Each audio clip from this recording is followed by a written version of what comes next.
Kita nyo guys, yung baboy na yan ay nahulog po sa manhole.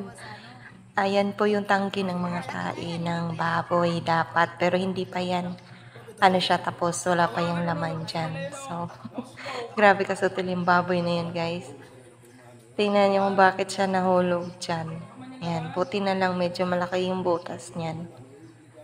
At kasya pa yung tao pumasok doon. So, pinakamalaking baboy to kasi ano na yan. 3 months, may na yan siya.